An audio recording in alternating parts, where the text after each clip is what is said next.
Welcome to the Healthy Gut Podcast with Rebecca Coombs, the place where you can learn how to achieve a happy, healthy gut. Here's what's coming up on today's show. Welcome to episode 41 of the Healthy Gut Podcast. Today I'm joined by Angela Privin, and she is living proof that IBS is not an incurable disease or a disease at all. IBS is a body out of balance and an invitation for change.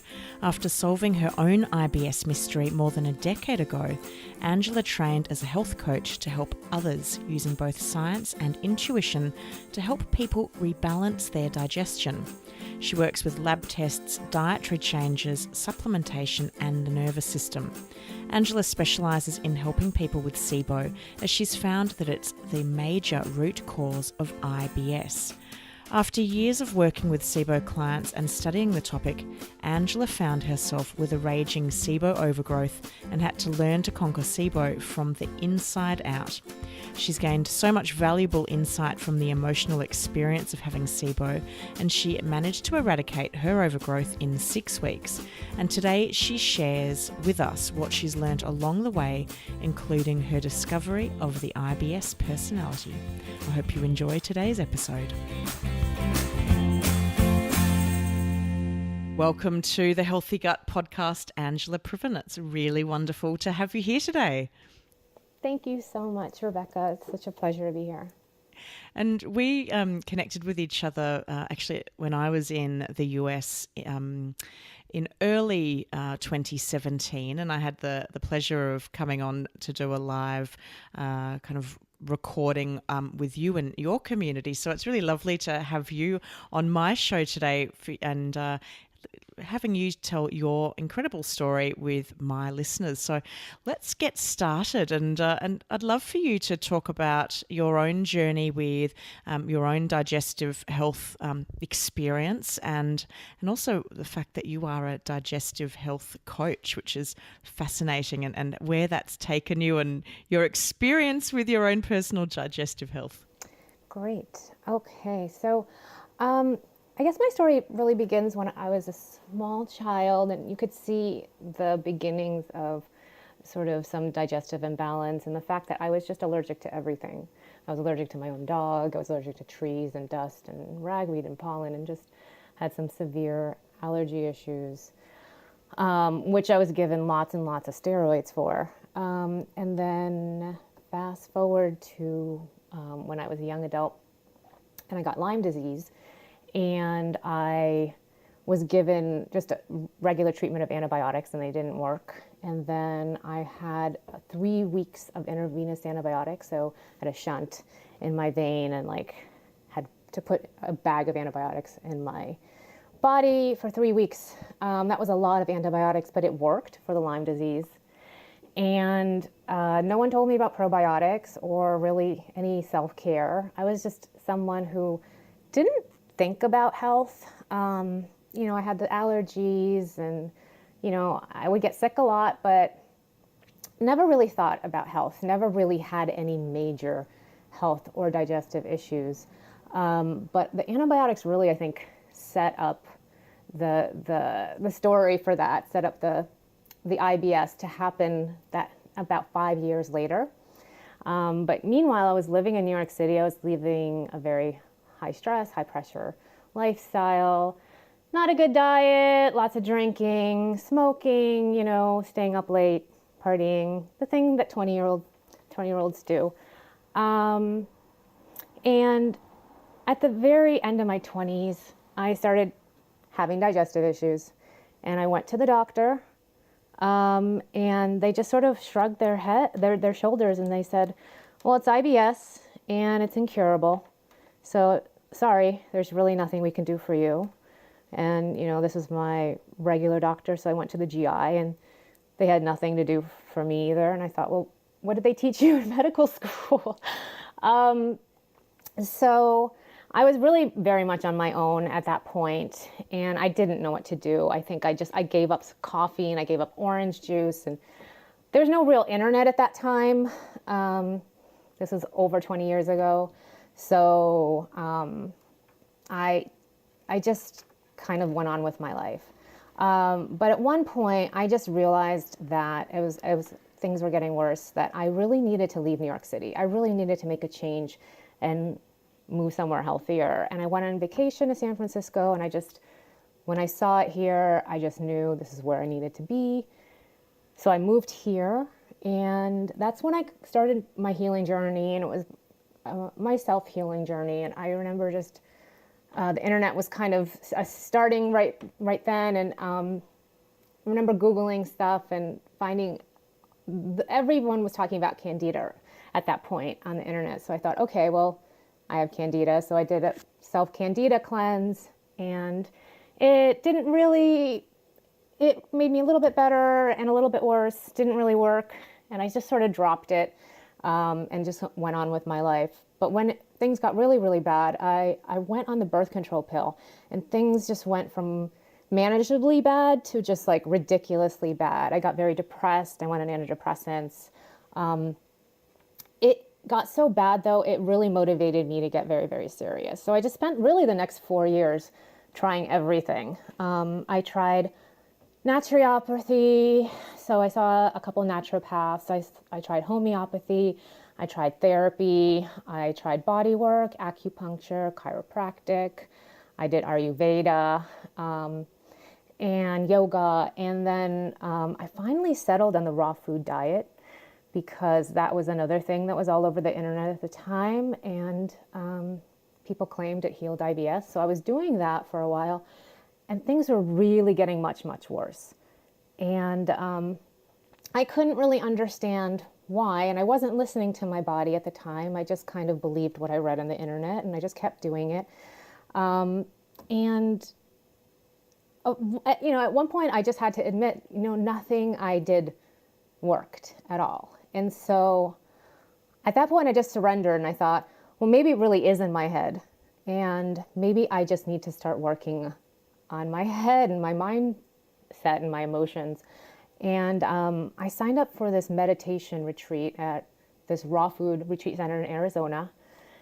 And that is the place that I met my paleo nutritionist, who was the woman who put me back on my road to health. I met her there. I had tried so many things, but when I talked to her, I just had a feeling that this was going to work. And I came home. We had our first consultation there, and I came home and I started doing her diet and her supplements. And within 2 weeks, most of my symptoms had cleared up. We worked together for about a year. The approach, it was a very strict paleo diet. Absolutely no sugar, but fruit was allowed, almost all fruit. And I was also on like 60 supplements that were rotating. She rotated them. But there was a lot of chlorella and seaweed to remineralize my body, and chase tree berry to balance my hormones. A lot of vitamins and minerals. No antibacterials, no probiotics. So I don't think this was SIBO the first time around. I don't exactly know what it was, because I never got really testing for it. I just met this woman, I did what she did, and it got better. So it really, after about a year, I was a new person. I had a new immune system, and I just, stopped the diet and started just eating normal food, like a much, much healthier diet, version of the standard American diet. But I didn't avoid anything. I ate gluten, I ate dairy, I ate sugar, I drank alcohol, I had coffee. All these usual offenders I had. I went on to get married, and I started rock climbing, and I had, probably a good 8 years where I didn't think about my gut.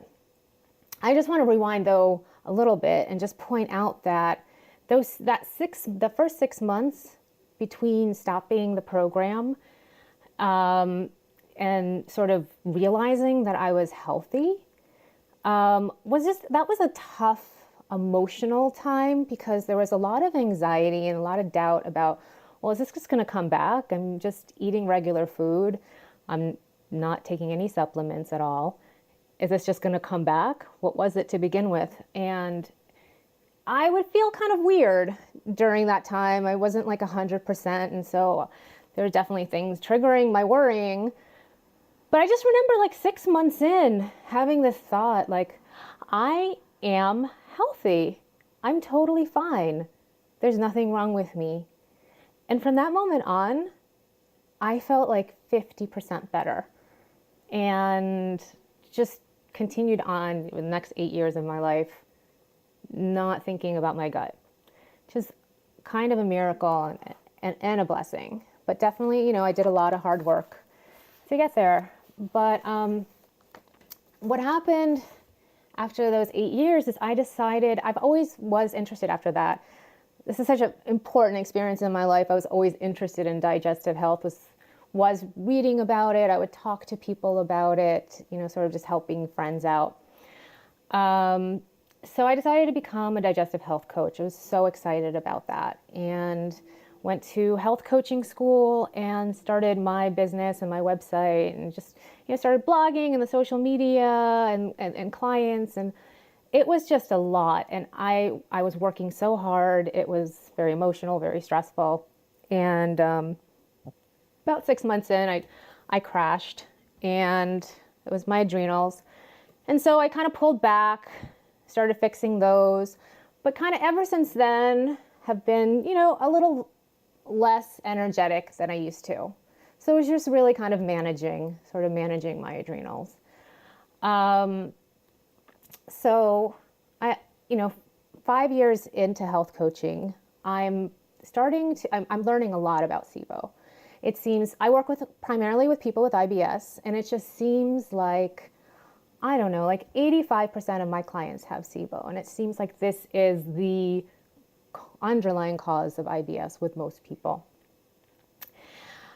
So I'm an empath. First of all, I want to say that I'm an empath, which is a type of highly sensitive person who feels other people's emotions. And I've always been very, very sponge-like. You know, if I'm around someone who's depressed, I'll start getting depressed. Like, I don't have very good energy borders between me and other people. So this is really not the best kind of constitution to have as a health coach working with all these people with SIBO. My business just really started growing, which was a good thing, but it was also a bad thing because the more clients I had, the more stress I had. It was a lot of responsibility. It was a lot of managing my clients' emotions, managing their anxiety, being their sole support system. It was a lot. It was very stressful. It started getting very, very stressful. So this was basically the end of 2016. At the end of 2016, I'm really just starting to feel a little run down, a little worn down, a little burnt out again, overwhelmed. And then there was just this perfect storm, I think, that led to SIBO. There was this stress. And then, you know, one of the ways I was dealing with it is I've always been, you know, in the last 4 or 5 years, I've been following the paleo diet, but it was more of like, lately it had been more of like the treat version of the paleo diet. So I was just eating a lot of like chocolate covered coconut butter and, you know, paleo baked goods and chocolate chip cookies that I would make. So which were healthy because they're paleo, and it's air quotes, but they're still sugar. So there was stress and there was sugar, and then there's an illness. I got in December, middle of December 2016, I got the worst flu I think I've had in a decade. In fact, I haven't had the flu in over a decade. I don't remember what it was like to have the flu. I was the only one that wouldn't get the flu when everyone else would get it. So I was really shocked to get the flu, and it was really, really bad. And I got over it naturally. I did a lot of elderberry and some biocidin. I got over it naturally in like 4 days. I had a cough for about a month, but I think just that like 4 or 5 days that my immune system was occupied, it wasn't like taking care of my gut, and it wasn't taking care of the possible SIBO that was growing in there. So that diversion, it just weakened my body. And then after that, we went on, it was around Christmas time, and we went on a week-long road trip. And I went from basically eating home cooked meals like 95% of the time. I love to cook and I cook all my food, to eating out all the time and just, not making healthy choices. Lots of sugar, gluten, dairy, alcohol. But it was Christmas time. But, not my usual. And then coming home from that vacation and just feeling weird and sort of wanting to, and maybe anxious about my health and wanting to overcompensate. And I think I really overdosed myself on probiotics and fermented food, which is not a wise decision, but again, kind of an emotional one. I kind of knew that what I had done was bad, so I wanted to fix it. I went a little overboard, especially since I was not really someone who took probiotic supplements regularly anyway. I mostly got everything from fermented food, so just adding all those new probiotic supplements in, I really actually think that contributed to my SIBO overgrowth. I really feel that way. And then what I didn't know at the time is I also had an H. pylori infection, and so lower stomach acid. So that was also a contributing factor. But I found that out much later after my treatment. So there I was, feeling bloated. I started to get bloated, and my only symptoms with SIBO were bloating, and it seemed to be bloating after high FODMAP meals.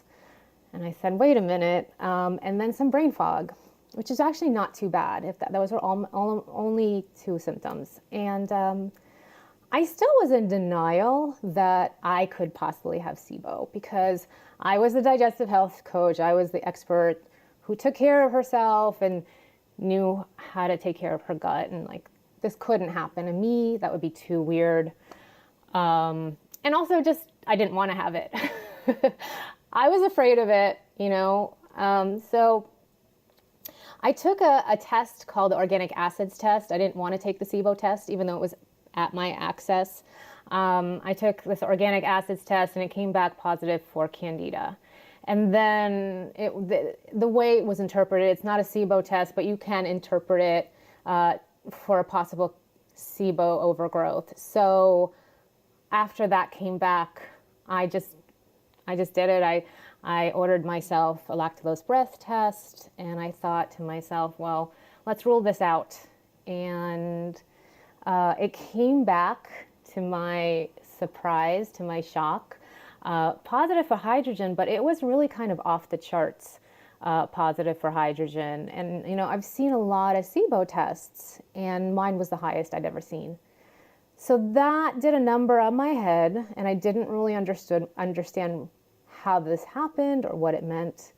I only knew that according to my test results, which were in the hundreds for hydrogen, it would take me a long time. It would take me probably about 4 months. If you do the math, it's like the antimicrobials, I think it's like 20 parts per million per month with the antimicrobials. So that would take me about 4 months to get down to 20, which is the normal range.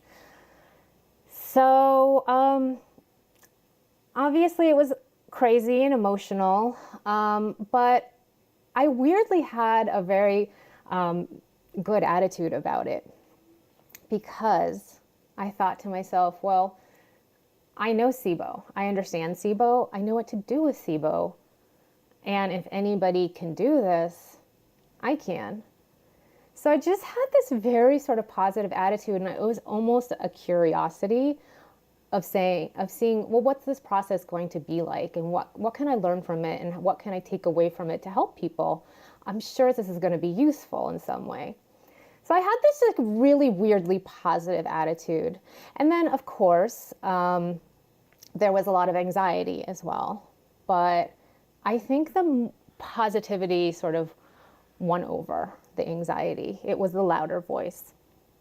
So, I did the program, just kind of like the usual program. I did the antibacterials, the antimicrobials, and I actually really did a very light dosage. I really wanted to take it light.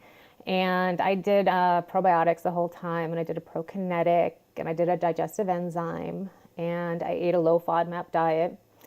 And one of the hardest things I think about it was following the low FODMAP diet, because I have a lot of issues with the diet in terms of it not feeling to me like a particularly healthy diet, because it cuts out a lot of healthy foods that are fibers and prebiotics and that your colon needs to be healthy.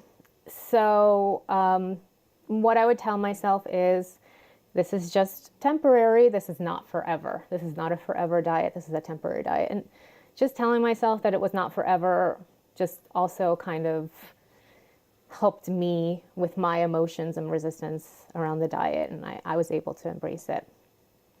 I think the part that, that's the basics that anybody can sort of get off the internet.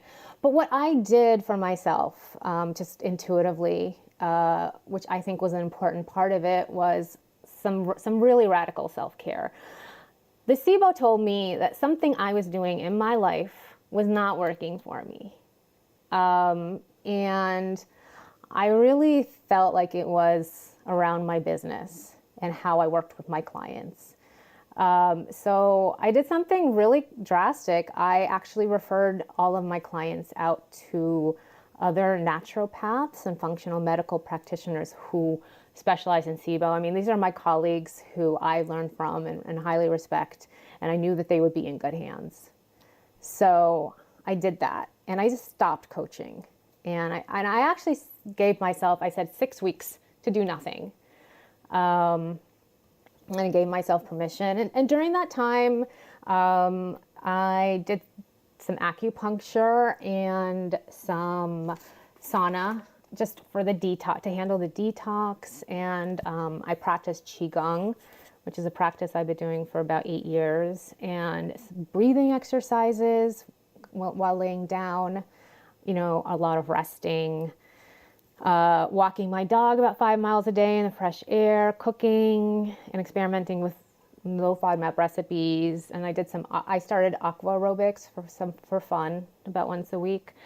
So I had sort of this self-care routine, where I put myself first, which I think is really not acceptable in my culture.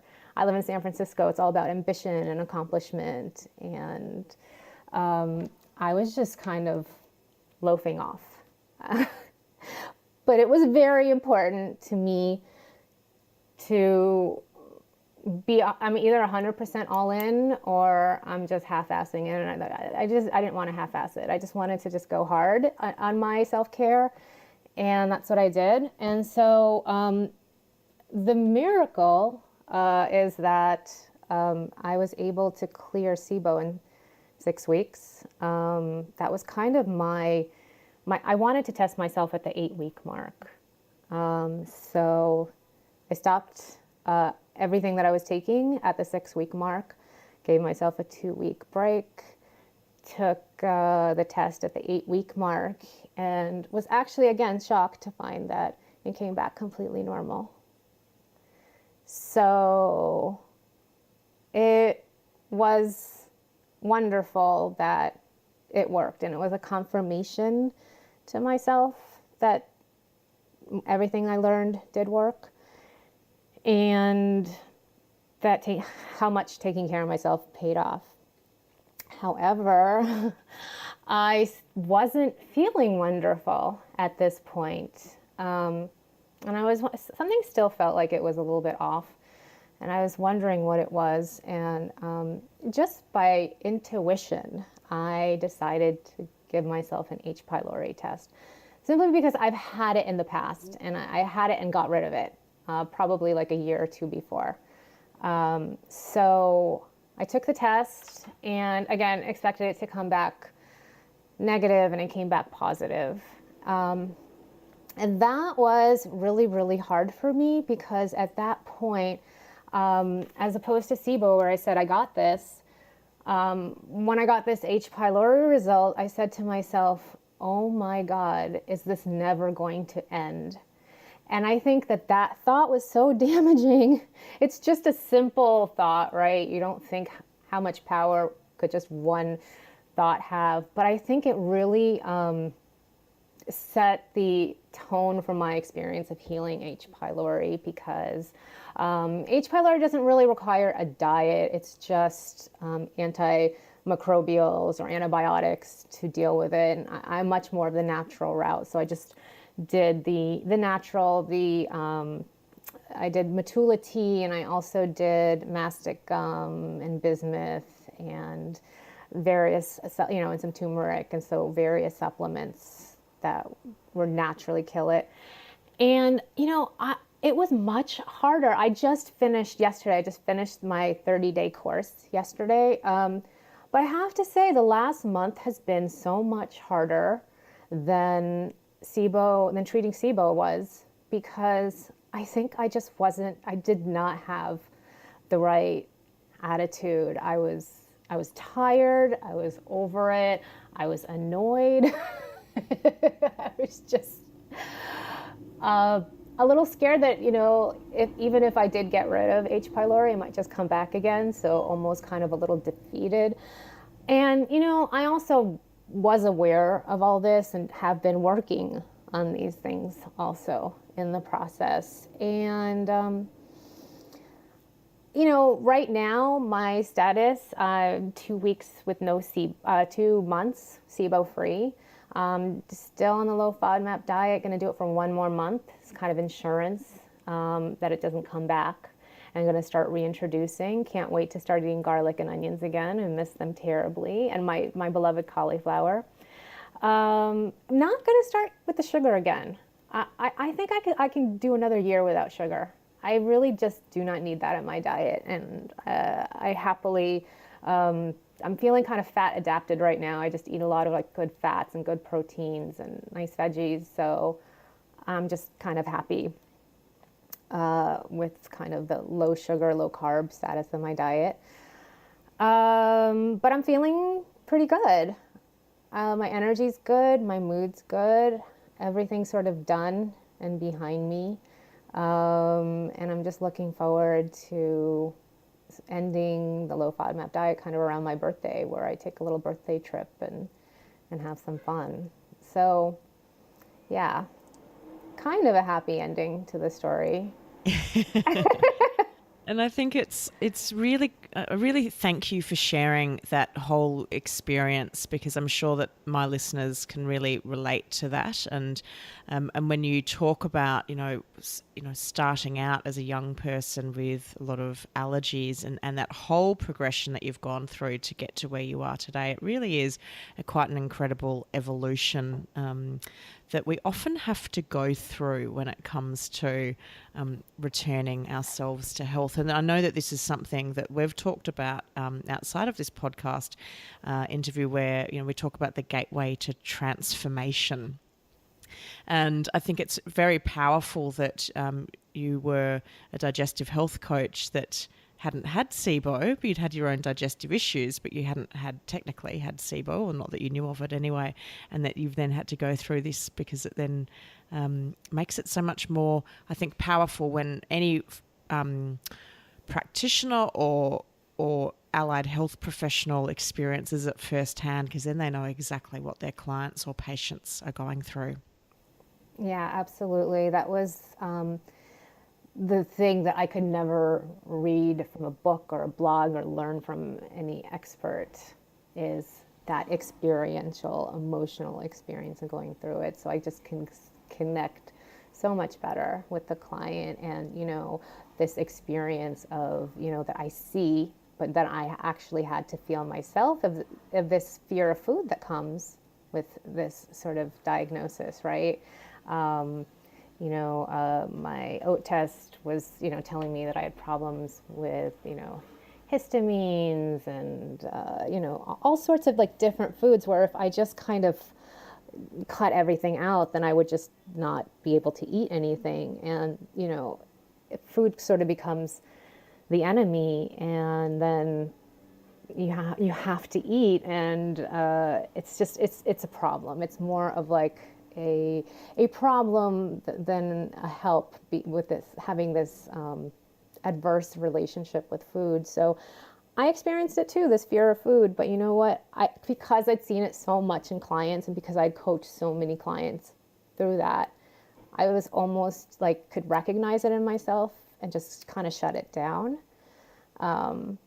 I don't think most people can do that because most people haven't been coaching other people around this. But I just understood this is a trap. Don't fall in the trap. This is fine. It's going to be fine. And it was always fine. I found it really interesting you talking about your approach to your kind of mental approach or the mindset you took when it came to dealing with SIBO versus how you felt with H. pylori. And I think that from my own experience and from what I see with my own clients through my SIBO coaching program, is that when we choose to look at something positively or that we believe that it will be easier, it is easier and it is generally a more positive experience because we've kind of given our mind that wash of, okay, this is okay.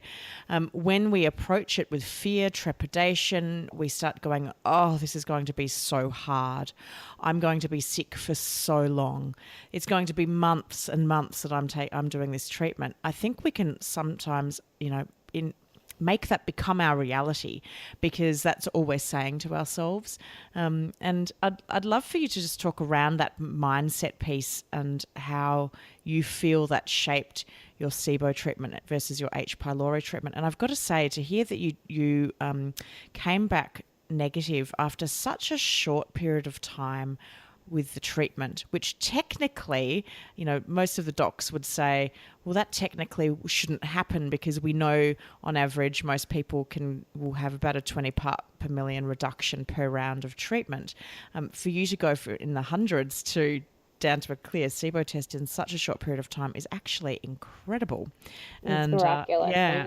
It really that's all the is. doctors told me too. So it just happened. I wasn't expecting it either. It just happened. And so your mindset, you talked about that you approached it saying, okay, this is going to be really interesting. This is going to be very useful for me. And it sounds like you came at it in quite a positive aspect, whereas with the H. pylori, it sounds like you were like, oh my gosh, I don't want to do this anymore. I'm over it. So can you talk about that mindset piece for you and the impact that had? Yeah, I think it comes down to faith. I had faith in myself. I was a SIBO coach. I was a digestive health coach, but really I just had focused and niched down into SIBO because that's what I've been seeing over and over again. And it just was a coincidence that I happened to, be studying this. So I just had a massive amount of faith in my knowledge and also just my ability as a healer and my power to self-heal. And I had been there before and I had done it before, and there's no reason why I wouldn't be able to do it again. There was always another conflicting anxiety voice in my head saying, but SIBO is different, but SIBO comes back, but SIBO is tricky, but, right? So, but I would just, let that voice talk, but I wouldn't necessarily let it run the show, right? That's not what I was focusing on. I was just like, well, let's see what happens with me. And at the end of the day, whatever happens, I think I can handle it. I think I have the resources, the mental, the emotional, the knowledge, the support to handle it. So I think you just really have to have some faith. And the faith could be in yourself. The faith could be in the healer that you're working with. And in this case, that was the healer and myself were the same. And I always say, don't self-treat, don't self-treat, don't self-treat. And, and here I am self-treating, but it's a different scenario. And then also, I also thought to myself, if this doesn't work, if I don't know what I'm doing, then I had some healers in the wings waiting to work with.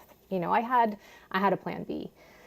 I think with the H. pylori, don't know H. pylori as well. I don't work with it as often. So that was much more of a mystery. And just the fact that I'd had it and had come back. And, interestingly, my mom has it and cannot get rid of it. It's resistant. She's tried everything. I've worked with her on it, and no matter what she does, and she's done the antibiotics and the natural stuff and the teas and the everything. And so I think that I just didn't have the faith. And I was also a little tired, and I just wanted to sort of enjoy this SIBO victory. And instead, I just had to deal with something else and sort of educate myself on something else. And I think the fact that I had such a bad attitude and had such a bad reaction, it just was like a snowballing effect of negativity. So, I mean, eventually I was just able to get myself, dig myself out of it. And it was fine.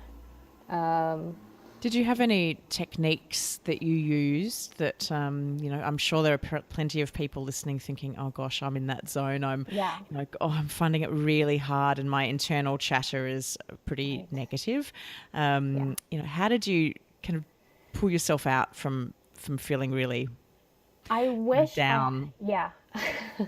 I wish I had an answer that would be like, well, I just did this thing and it's accessible to everybody. But the truth is that I've been doing a practice. It's a moving meditation called Qigong for 8 years. And this is 8 years in. It did something to me that taught me awareness of my chatter. So I think before Qigong, I would just have the thought and go into the panic, and I didn't even know what happened. I was just in panic, and I didn't even know how I got there. But having this meditation practice for 8 years, and it doesn't have to be Qigong, it could be just a regular meditation practice, or it could be Feldenkrais or anything somatic, yoga, anything that really builds connection to your body and awareness, like a somatic-based meditation practice. It just kind of like gives you a little bit of buffer between the thought and your reaction to it, where you're like, wait a minute. Okay, am I going to follow this anxiety, or am I going to choose not to follow this anxiety? And that is what that practice does for you. And that's why, I read a lot about people recommending meditation and yoga to people with IBS. And I think that it's not understood that, meditating a couple times is not going to cure IBS. It is that a meditation practice over some time is going to give you the tools to calm your chatter eventually, but it's not an instant gratification. And I have other practices. I also do something called Yoga Nidra, Nidra. It means yogic sleep, and that's another meditation, yogic-based practice. And it's a somatic meditation where you just lay down and kind of let go and surrender, and your body goes into a parasympathetic mode where it just heals. And then my Qigong teacher also gave me like a breathing practice to do during my SIBO treatment, which I did for half an hour a day, which was really working on unsticking my diaphragm. So I had all those tools, and then, just also walking is my strategy, my really simple strategy that works for me, walking with my dog when I'm feeling bad, anxious, negative, low energy, depressed. So yeah, I have this bag of tricks, and I think that's really important to have this bag of tricks, because that's really what you can hang your faith on. You're like, well, I don't know what's going to happen to me. I don't know how my body's going to feel, but I know that taking a walk is going to make me feel better. So at least you have some faith in that. I know that maybe meditating will make me feel better. I know that like I will be able to not go into a panic. So I don't know if that's a good answer. It's kind of like it takes a lot of work and dedication to calming the body and connecting to it.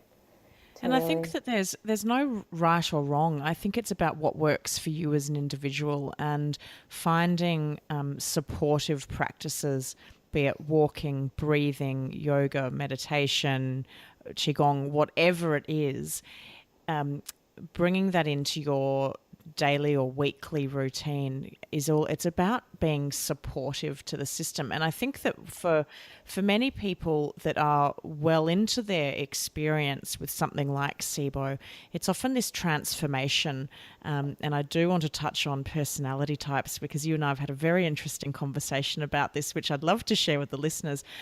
But it's about us recognizing that perhaps the way we have been living our lives has been really has really not been setting us up for optimal health. And what I really liked about what you said earlier was that what you were doing was not working because you ended up with SIBO.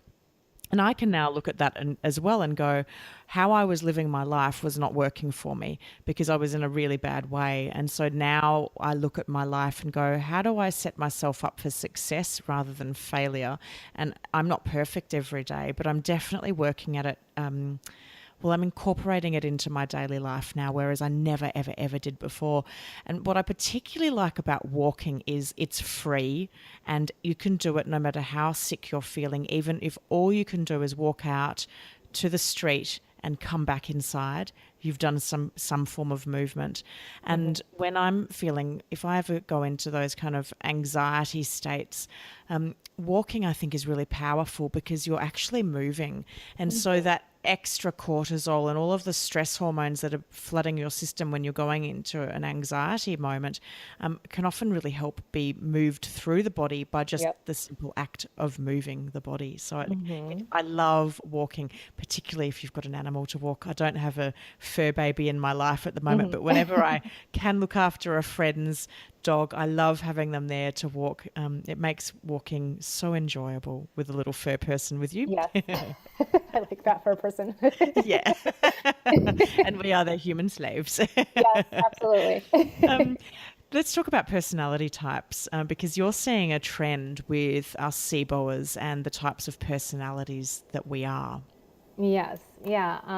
This is for SIBO and IBS.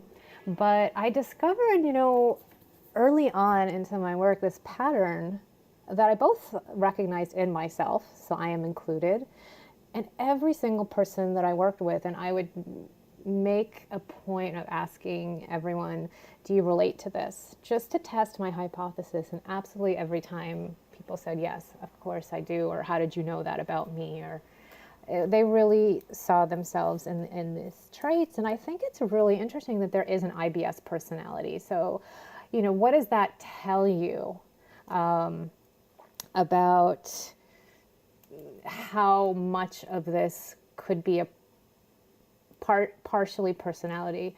Now, it's not in your head, but there is sort of some characteristics I feel like that together drive digestive issues. And what I've found is that the IBS personality consists of, number one, being hypersensitive, being a hypersensitive person. Now, this is not the same as, oh, you're too sensitive, you're always reacting to what people say, or reacting to things. No, this is talking about the nervous system. And this is a concept that Elaine Aron wrote about in her book The Highly Sensitive Person.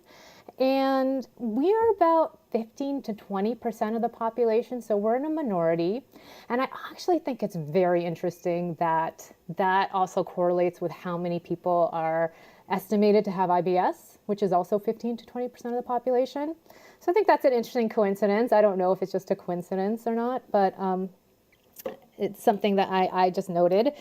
And the highly sensitive nervous system is a nervous system. We're kind of like the alarm dogs of society. Our nervous systems are so finely tuned, they're turned up. We are so sensitive to noise and lights and crowds and people's energy, and we feel and see things that the other 80% do not. And so the other 80% don't really understand us.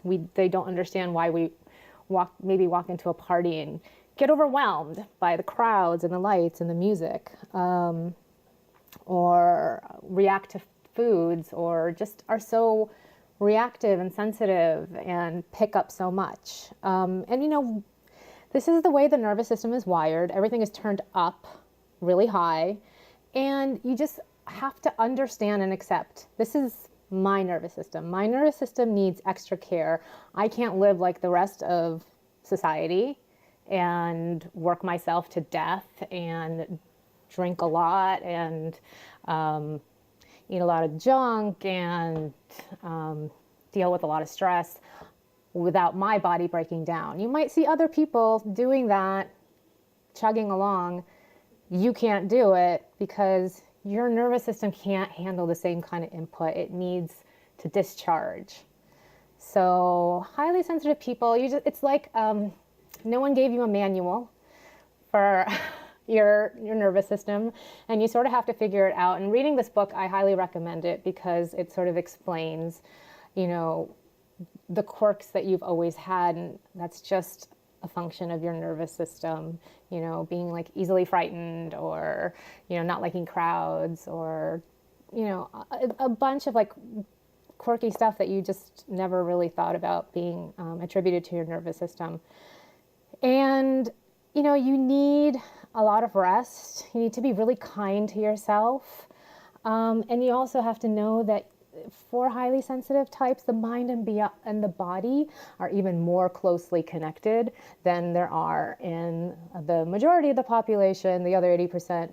We can really somatize our thoughts so easily, especially thoughts about our bodies. So I don't know if you've ever noticed this, Rebecca, but sometimes if you think about having some sort of symptom, you can almost bring it on.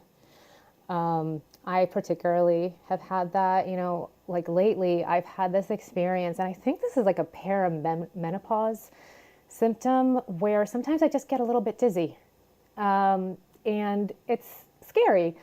So I noticed that if I panic about it and I said, oh my God, I'm going to faint, because I have low blood pressure and I have fainted before. So oh my God, I'm going to faint. And it gets bad.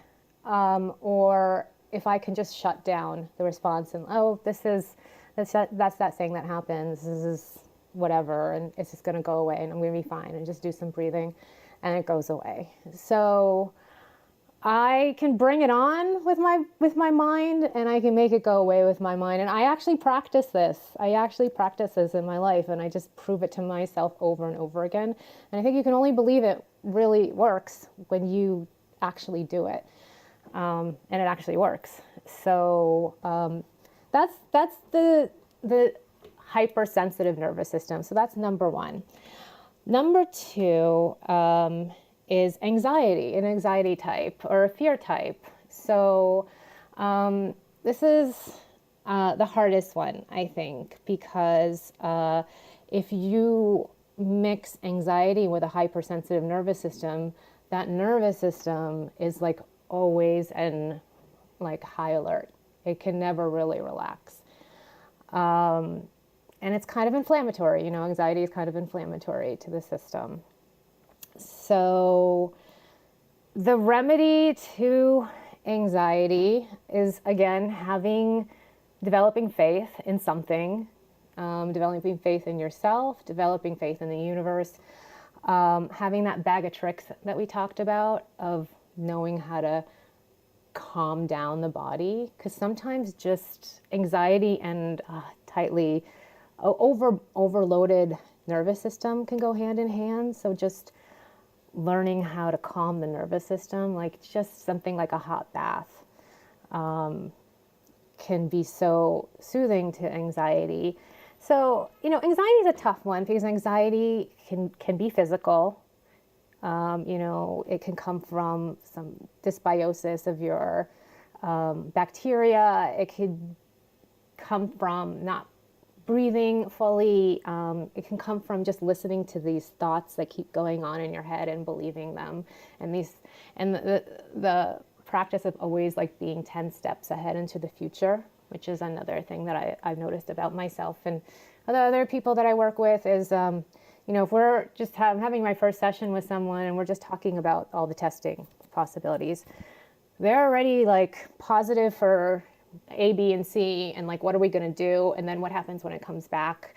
So that's anxiety and like stopping yourself from like going 10 steps into the future. And then the third one is perfectionism. And this is the one that I think is the toughest one, because I think a lot of people sort of wear perfectionism as a badge of honor. And I think it really, if you just combine perfectionism with anxiety, it will increase anxiety so much, because if you're trying to be perfect and there is no perfect, it's just stressful. And what if you're not perfect? And what if it doesn't turn out perfectly? And what if you're not in control? So it's like perfectionism is the gasoline to the fire of anxiety. And, there's also a relationship between perfectionism and the highly sensitive nervous system. I think a lot of us have grown up, feeling really maybe weaker, more sensitive, being told, why are you always so sensitive, not being misunderstood, that we feel like we really have a lot to make up for, that we have to prove that we are as good and as strong as other people that are not as sensitive as us, and we overcompensate with trying to be perfect. So with perfectionism comes a lot of body contractions, and it's that in itself is really bad for digestive function, because if you think about it, that kind of contractive, fearful state is when your body and all your organs are in lockdown. So if you fall from a tree, you're not hurt. But when you're just walking around, eating, living your life, trying to digest, all your organs are in lockdown because you're so tense and contracted that your digestion isn't going to work as well. So those are sort of the implications of the three, and the three together, mixing them all together is a really bad combination, and is one of you have your 5 pillars, which I love, by the way, and used myself in my practice. I didn't even mention that your podcast was so very, very supportive when I had SIBO. But I think that these personality pillars can be sort of worked just kind of like your 5 pillars also, to bring about better digestive health, working on calming this nervous system and just accepting who you are and that you need more rest and that you need to slow down. Calming your anxiety, loosening your perfectionism. Perfectionism is more of like a surrender. It's more of a deciding, I really don't need this. This doesn't make me happier. This doesn't make me a better person. This doesn't make me a more valuable person. This just robs my joy. And just noticing when you're having perfectionist tendencies and calming them down. And just lastly, I just want to say, one of the ways that I see perfectionism really harming people in terms of their healing process is that they have this idea of what it's supposed to look like. And when it doesn't match that, they might give up on it while it's working perfectly well. Like, say they have this idea of their body should just heal in a line, like every day they just should feel better and better. Whereas the reality is there's better and then there's worse, and there's worse for no reason, and then there's just weirdness that's inexplainable. And just going with the ride, knowing you're not in control, and knowing that it doesn't necessarily look like what you think it's going to look like, and it's not a perfect journey, is just so helpful. And that's when having a coach comes in so handy, because that's where they can kind of help with that. When you're doing this yourself, the perfectionism just takes hold. It flares up the anxiety. The nervous system goes nuts, and it's, even if you're doing all the right foods and all the right supplements, it's just might not be working for that reason. Exactly.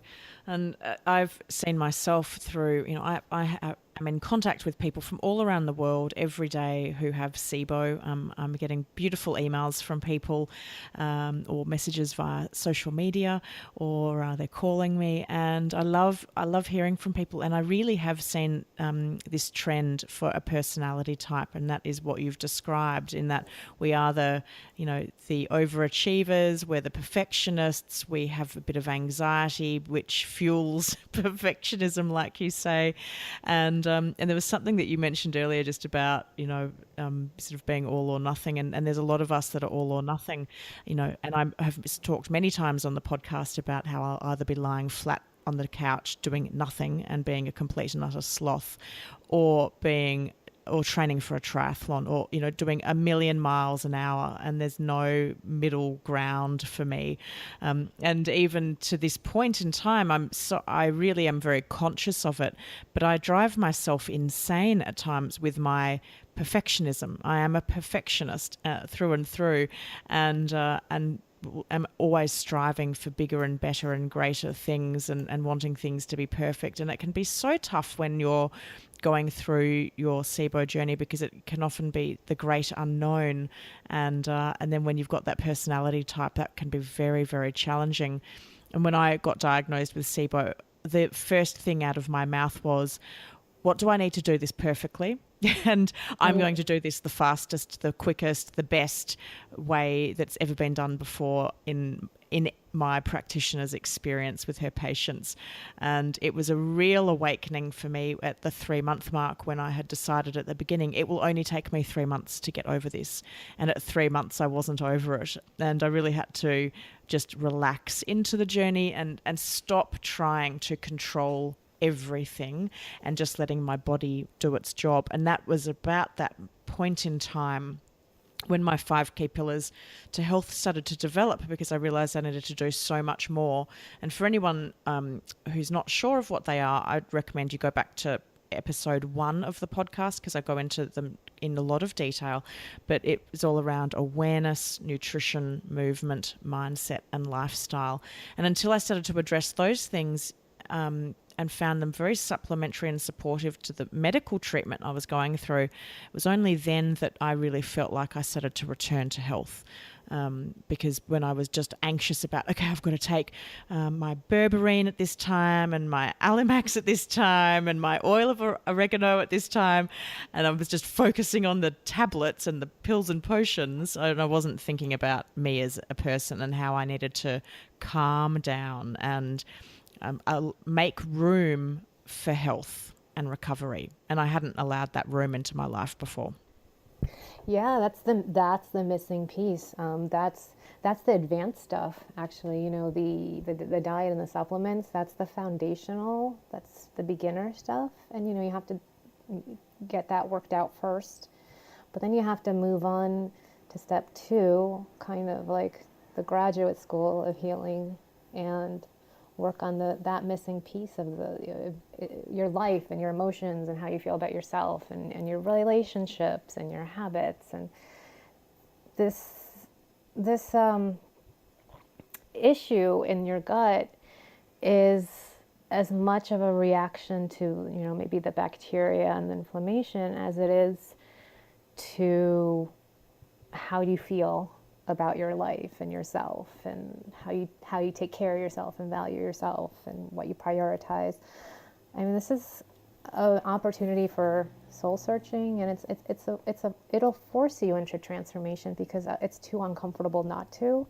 And really, at the other side, you come out not just healthier, but a happier person. I think everybody wants not to just be healthier, but to be happier with themselves, more calm, more satisfied. So definitely. And that is, I must say, that's where I am today. And now it's just around fine tuning rather than, and I look back at how far I've come. And if I had tried to achieve everything all at once 2.5 years ago, I would have driven myself insane. And instead I just picked off little pieces and I did little things at a Right. time, and I'm Right. still working on things. Getting to bed early is still a work in progress for me. Getting enough quality sleep is still a work in progress. Making sure that I'm factoring in time to be calm so that I can keep my nervous system in a calmer state. I still work on that stuff every week, and but I have come so far, and I'm so much further down the road today than where I was 2.5 years ago at my SIBO diagnosis. But it's really great this far down the road, and I can't imagine what it will be like when I'm even further down the road. I'm sure I'm going to be feeling even better and even happier and even more fulfilled just in my life, just because now my health is so much more under control. Yeah, I really find your story very inspiring. Thank you. Thanks, Yeah. Angela. Well, I Thank you. think today has been wonderful for my listeners to hear another person's story of how they've, gone through this health experience, experiencing SIBO, and then obviously H. pylori. If people want to connect with you, because I'm sure there will be people wanting to connect with you, what is the best way for them to reach out and make contact? Oh, you can just go to my website, and I'm sure you put that in the show notes, but it is DIY Health Blog, and DIY stands for Do It Yourself Health. Kind of came up with that because that's kind of how I felt when I was all alone, when the doctors just sort of abandoned me. I thought, well, I need to do this myself. So it's DIY Health Blog, and that's where I blog. And I'm actually writing a ebook about my experience, so I get really into the details of what I did and how I, conquered SIBO, and the support that I had in my life. And this is a way for me to be able to make an impact in this space without maybe working with so many clients one-on-one, which I'm just not 100% sure that that's for me. Knowing, my kind of empathic nature, can only really handle a few clients at a time, it seems like. So just to make more of an impact, I'm writing my story down to record everything that I've kind of learned and share that way. That's wonderful, and my listeners and I look forward to that being available. And you'll need to let me know when it is, so I can share it with my community of people, so that they can read that. And obviously, I'll update the show notes with a link to your ebook once that becomes available in the future. Angela, it has just been a joy to have you on the show today. Thank you so much for coming and sharing your story on the Healthy Gut podcast. Thank you for letting me do it. I really appreciate it. It's been such a pleasure and honor. And as I told you, I listened to your podcast every day when I walk my dog while I had SIBO, and it was such an amazing source of support. Oh, I'm just thrilled that it has been helpful for you, and that's the reason I set it up when I went to the SIBO symposium in June of 2016, I think it was, yeah. And I came away having learnt so much information, and I had just turned up on my own wanting to know everything I could about SIBO. There's that perfectionist coming through, and talk about going, wow, I'll just go to one of the best conferences where all the top docs are. But my intention for this podcast has always been to share the stories and the information to the people that need it most, so that they can be educated and empowered to take back control of their health, so they can live healthy and happy lives. So it really is just really great to hear that feedback from you, Angela, that it was really helpful for you, because that is my intention with this podcast. Well, thank you so much, too. My pleasure. I hope you enjoyed today's episode with Angela Privin. If you would like to get the show notes from today's episode, or get any of the links that were mentioned, head to thehealthygut.co/SIBO journey. And there you will be able to connect with Angela. You'll also be able to click the link to see more about the SIBO coaching program. And if you have SIBO and you feel like you need just that little bit extra help, particularly around the lifestyle and emotional aspects of living with SIBO, and I know all too well what that's like, having done it myself. I've been there, done it, got the t-shirt. Then the SIBO coaching program could be a really great support for you, and it could be part of your dream team of healthcare professionals. I've got a wonderful group of people going through the program at the moment, and we are taking registrations once again.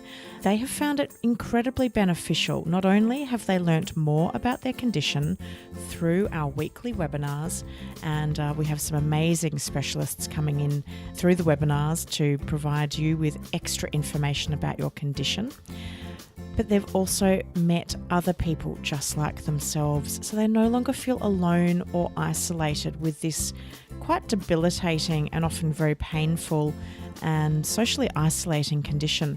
And that just fills my heart with joy that people from all around the world now feel like they're part of a little SIBO family. So head to thehealthygut.co/SIBO journey, and you'll be able to get the link for the SIBO coaching program on that page. I love seeing your reviews of the show. It really helps me to know that I'm developing content that you love. It also really helps other people who are looking for a podcast around SIBO and gut health to know that this is the right kind of podcast for them. So head to iTunes or the app you use to listen to this podcast and leave a rating and a review, which really does help other people. And make sure you come say hi to us on Facebook, Instagram, Twitter, YouTube, Pinterest, and Google+. Just look for us under The Healthy Gut. Coming up on next week's show, I'm doing a live podcast recording once again, this time with the lovely Dr. Norm Robillard, who is the creator of the Fast Tracked Diet. So we touch on the Fast Tracked Diet, but we also talk about what a robust microbiome or microbiota looks like in your body. And we do this coming to you from his gorgeous garden in Boston. We had such a fun afternoon. We had a lovely group of people come and join us for that recording. So I do hope you enjoy next week's podcast with Dr. Norm Robillard. You've been listening to the Healthy Gut podcast with your host, Rebecca Coombs. To learn more about the Healthy Gut or our podcast, head to thehealthygut.co/podcast. And as we are fully funding this podcast, if you would like to help support the continuation of this podcast so that we can continue to bring you future episodes, all you need to do is make a contribution at thehealthygut.co/podcast. We would like to thank Belinda Coombs for the production, editing, and original music score of this podcast. To hear more of Belinda's music, head to soundcloud.com/Belinda Coombs. The Healthy Gut podcast is a production of The Healthy Gut. Thanks for listening.